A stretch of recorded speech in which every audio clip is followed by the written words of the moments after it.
Ayan, nakarating po tayo sound and safe. 25 minutes po.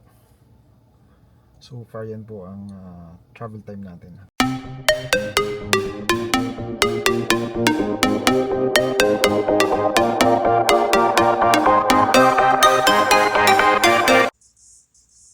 Good morning mga ka-dreamer. Sunday po ngayon at tayo po ipupunta muna sa simbahan para po magsimba at susubukan kong i-set up itong accessories ng aking camera para magamit ko po habang ako ay nagda-drive. For now, ito po munang shoulder strap ang susubukan ko kasi yung car mount ko po ay may mga kailangan pa akong ayusin at mamaya siguro after church ay dadaan tayo sa isang malaking hardware store dito para maghanap ng accessories na pwede kong magamit para makapitan po ng aking magnetic car mount. So ngayon mamaya po ay update ko po kayo pag nasa simbahan na ako, and then syempre susubukan ko pong gamitin itong aking shoulder strap para po maipakita ko sa inyo ang mga kalsada or mga scenery na aking dinadaanan papunta po sa church. Okay po. Okay, yan po, magsisimula na po tayo mag-drive at set up ko muna itong aking Apple Maps para po sa ating pupuntahan na simbahan. I think ito po yan. This is Chapel of Falbash.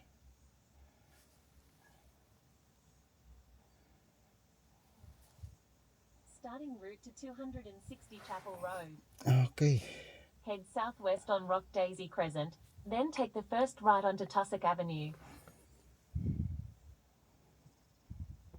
Buksan po natin ang aircon.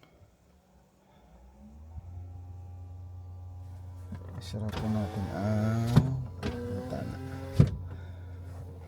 Okay po. Masyado malakas ang aircon. Tara, let's biyahe na po tayo. Sama po kayo sa biyahe ko. Yan, may papakita ko na po sa inyo ang mga kalsadang aking dinadaanan papunta po sa simbahan. Yun pong aking Turn Sunday right onto Tussock routine. Avenue, then take the first right onto Massey Road. Dito po sa Auckland City, New Zealand. Dito po tayo nakatira sa 12 Rock Daisy Crescent, Mangere. So at least siguro mga 12 minutes po yung drive. At the stop sign, turn right onto Massey Road.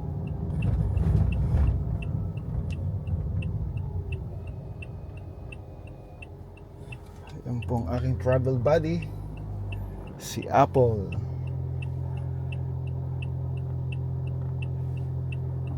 Pagkalinggo po dito medyo maayos po mag-drive or safe mag-drive 400 kasi meters, turn right to merge onto motorway south towards Monaco. kukunti lang po ang mga nabiyahing sasakyan sa kalsada.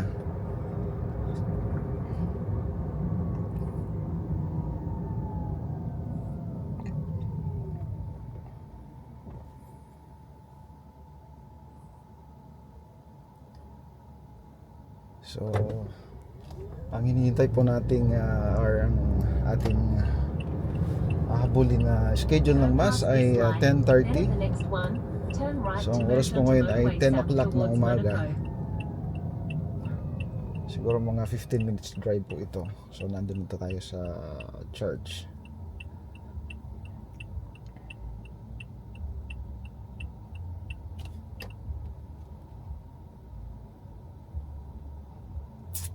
Okay, medyo ano po dito, maraming stoplight. Pagka regular days po kasi medyo maraming sasakyan dito, kaya napakarami pong stoplight at medyo malapit lang po ito sa expressway. Right, left and right po expressway po yan pagka lumiko dyan.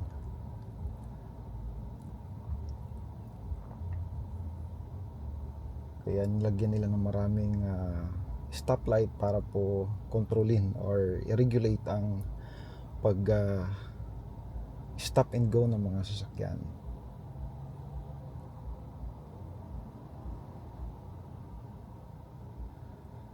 Medyo matagal po ang red light or stoplight. Naka-green po. Go na po tayo. Dito naman, Turn right. pasok na po tayo sa motorway. Ang tawag po ng expressway dito ay motorway. Then pag nakapasok na po ng motorway, ang maximum speed po dyan ay 100 kph. In about 5.5 kilometers, take exit 2 onto Lambie Drive.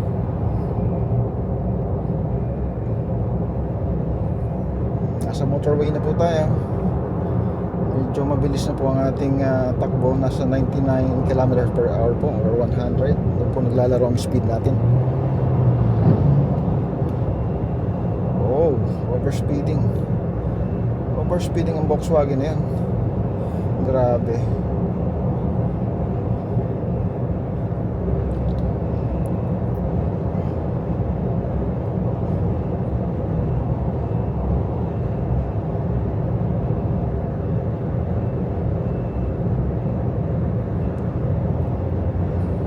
Sobrang bilis po noon. Pag may mga naka-camouflage po dito na police, yung nakasakay po sa private car para i-check ang speed, kahabulin po ang Volkswagen na yan. Sobrang tulin niya po. Or sometimes pag nakadaan siya ng speed camera, magkakaroon siya ng violation, overspeeding. Lipat po tayo ng lane.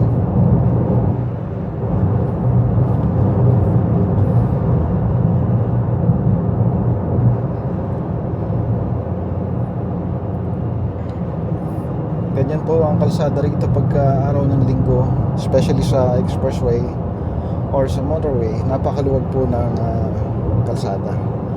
Hindi po kasi nung maraming sasakyan ang gumagamit ng motorway pagka linggo at saka Saturday.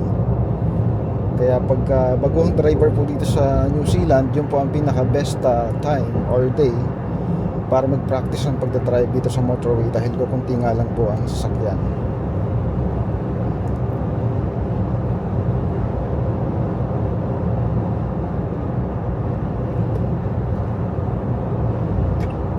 In 2 kilometers, take exit 2 onto Tapo Lambie tayo ng Drive. lane. At malapit na po tayo mag-exit. 2 kilometers away. Exit na po natin. Exit 2. Yun po ang sabi ni Apple. Para po sa akin, napaka-reliable po ni Apple pagdating po sa mapa or driving map. Dahil advance po siyang nag-advise sa'yo kung kailangan mo ng lumiko or kailangan mo mag-transfer po ng lane.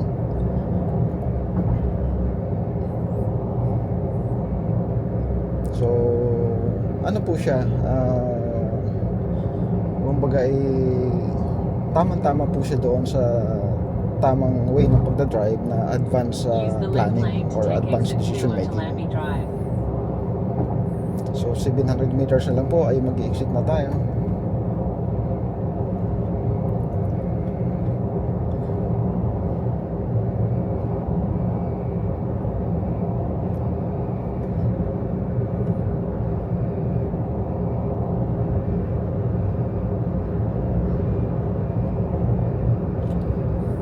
Take the exit, then Dito na continue po onto tayo Monaco sa Station Road. exit 2.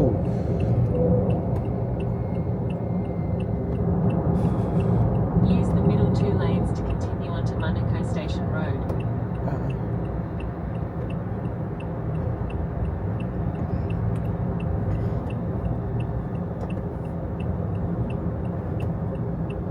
Continue straight on. Dito tayo.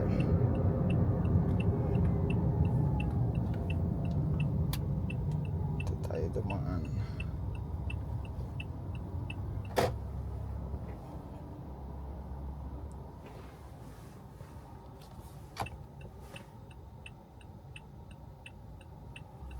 So, pagbibigyan po muna natin ang mga parating na sasakyan bago tayo lumiko pakanan or pakaliwa.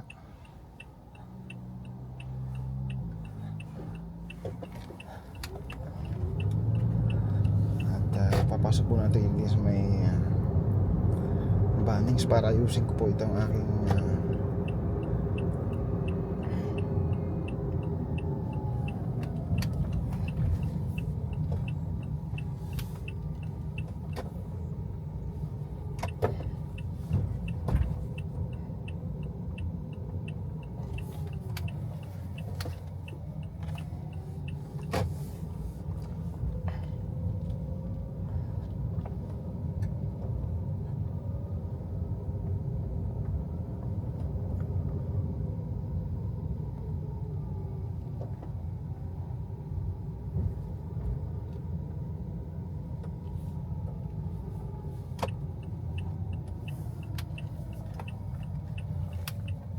Turn left onto Lambie Drive, then at the roundabout, take the second exit.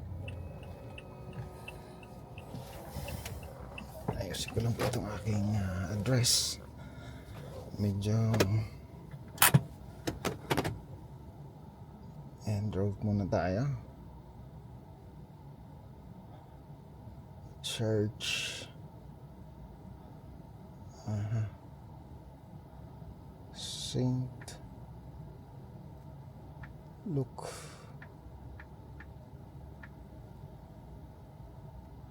Catholic Church.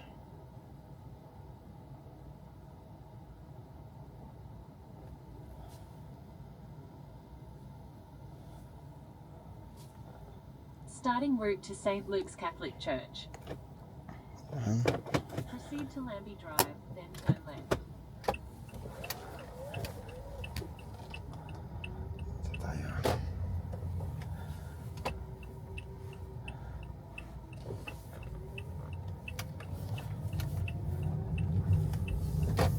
Turn left onto Lambie Drive.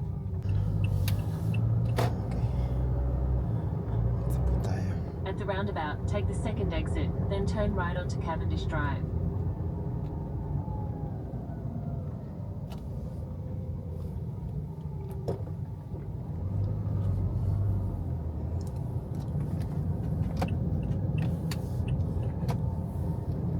At the next traffic lights, turn right. Next traffic light, turn right. At the traffic lights, turn right onto Cavendish Drive. Okay. So medyo hindi ko po na confirm yung address na nilagay ko sa Apple Maps ko kanina, kaya inayos ko po muna. Kasi pagka-exit ko po doon sa exit 2 Lambie Drive, medyo iba po yung way doon sa usual na dinadaanan ko na tinuturo sa akin. So mahirap na, kaya inayos ko po muna.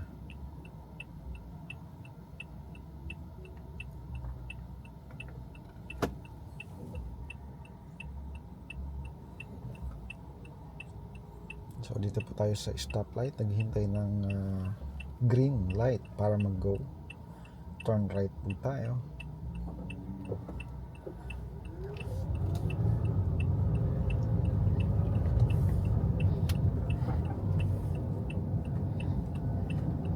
In 4.3 kilometers, turn right onto Ormiston Road.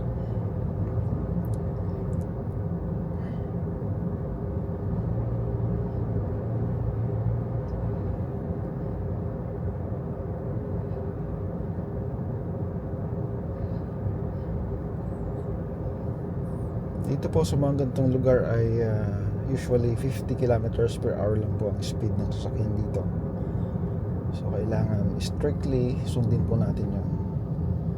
Kasi marami pong mga speed camera dito, or minsan may mga police mobile po na hindi po naka mobile car, and nagko-camouflage po sila para manghuli ng mga violators.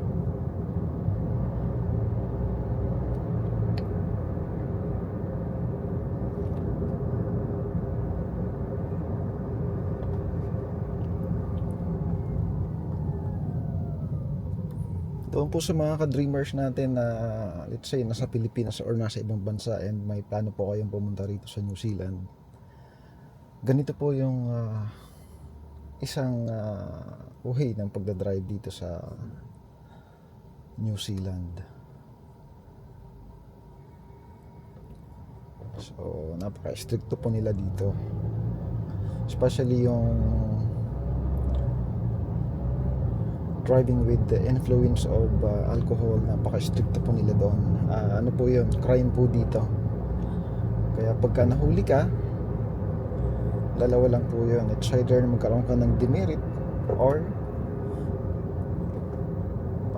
penalty or mapapauwi ka sa Pilipinas, especially pagka na-involve ka po sa mga road accident and find out po nila sa kanilang investigation na lasing po kayo nung nagda-drive kayo. Even local po, ganun po yung mga nila policies. Kahit na Kiwi ka or Maori ka, pagka lumabag ka sa ganong batas nila, driving with influence of alcohol, ay napaka-stricto po nila doon.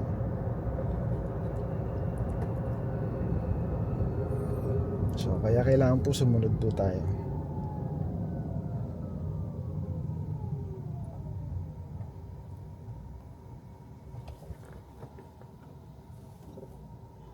So 2.9 kilometers away para sa aking lilikuang to the right, papunta po doon sa Catholic Church.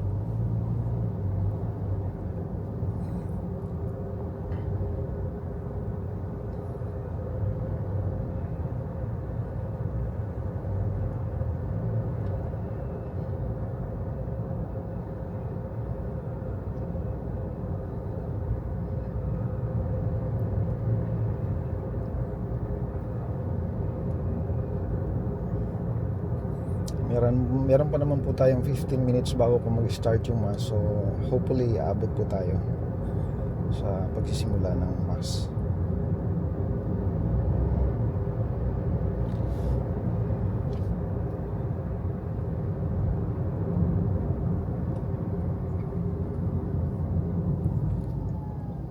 Hindi naman po ma-traffic ngayon. Medyo marami lang po talagang stoplight. Kaya patigil-tigil po yung pagdadrive natin. Pero on my experience, siguro naman aabot po tayo bago po magsimula ang misa.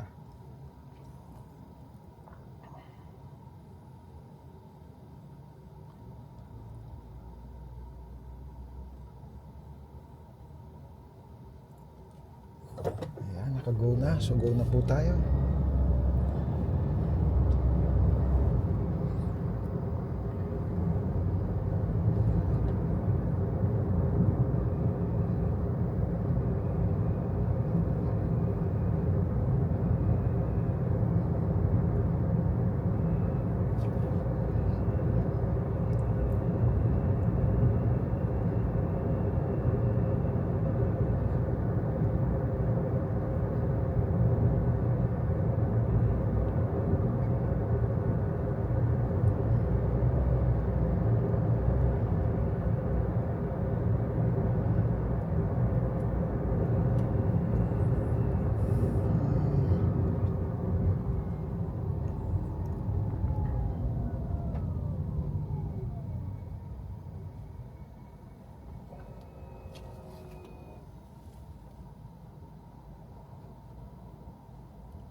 Shout out nga pala kay Brad Julius. Tama nga po kayo, napakarami pong ilaw dito sa kalsadang ito. Kita nyo po, patigil-tigil po ang pag-drive natin dahil sa stoplight, mga traffic light natin dinadaanan. And ganoon din po kay Purple and Gold ng United States of America. Magandang umaga po sa inyo kung anong oras man po dyan. And syempre sa ating mga friends and relatives dyan po sa ating pinakamamahal na Pilipinas, magandang umaga po sa inyong lahat dyan. And ganoon din po sa ating mga kababayan abroad. like sa Dubai, Kingdom of Saudi Arabia, Kuwait, Qatar. Magandang araw po sa inyong lahat. Di ko po alam kung anong oras sa inyo ngayon, but then isang magandang araw po ang batid ko sa inyo. And syempre sa ating mga kababayan dito po sa New Zealand, happy weekend po. Sunday po ngayon, and napakaraming mga outdoor activities po ngayon ang pwedeng gawin dito sa New Zealand pagka ganitong mga araw. At the next traffic lights, turn right. So, tingnan niyo po, si Apple Maps. Malayo po ako pero ina-advise niya na ako, in-inform niya na ako na next traffic light ay kailangan ko na mag-turn right. Ganun po ka-reliable si Apple Maps. Hindi ko po pinopromote si Apple Maps, pero on my part, para po sa akin, mas komportable ako na gamitin po ang Apple Maps.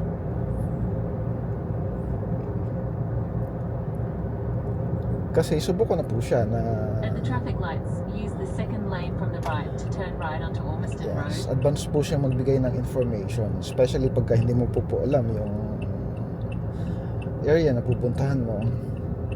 So napaka-reliable niya po. Turn right.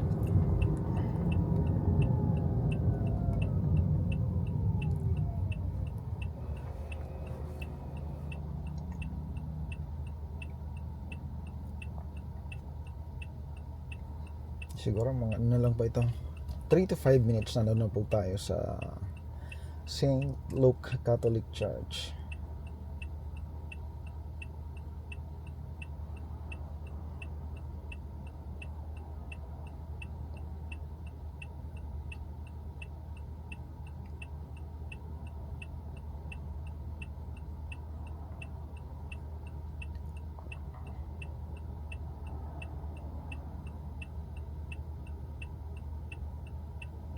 Medyo matagal po ang red light dito. Hindi ko lang alam kung ilang minuto po itong nag-i-stop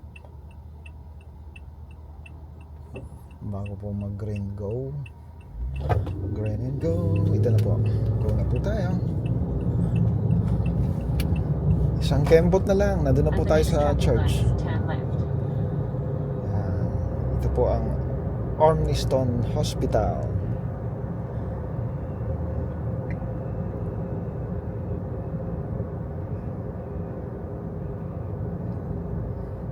At the traffic lights, turn left onto Chapel Road.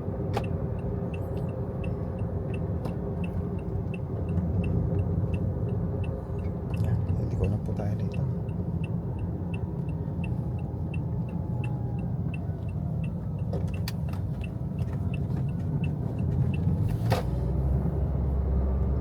In Zipper 350 line. meters, the Zipper lane. destination is on your left, St. Luke's Catholic Church.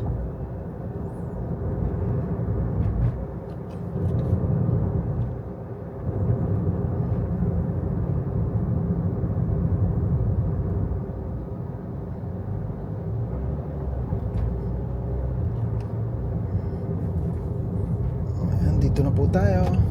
The destination is on your left, St. Luke's Catholic Church. Sa St. Luke Catholic Alright. Church.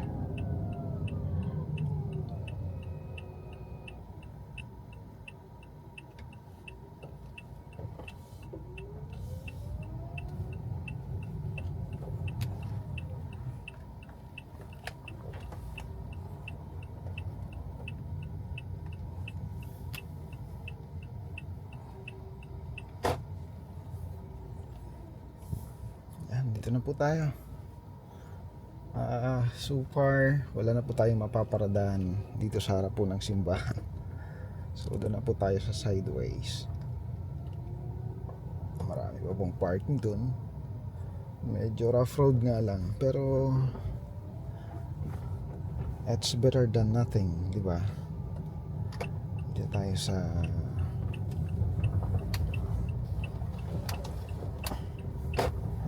side part ng church magparada.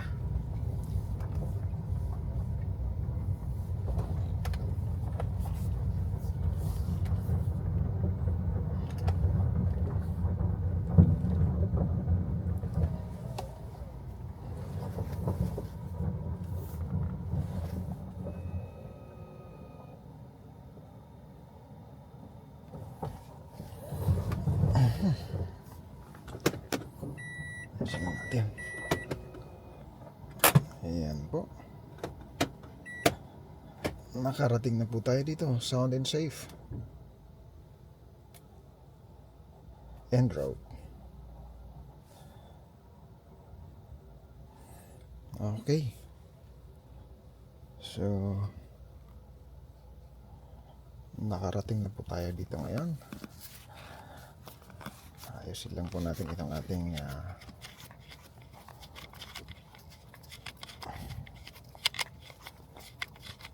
shoulder strap accessories para po makaproceed na po tayo doon sa simbahan.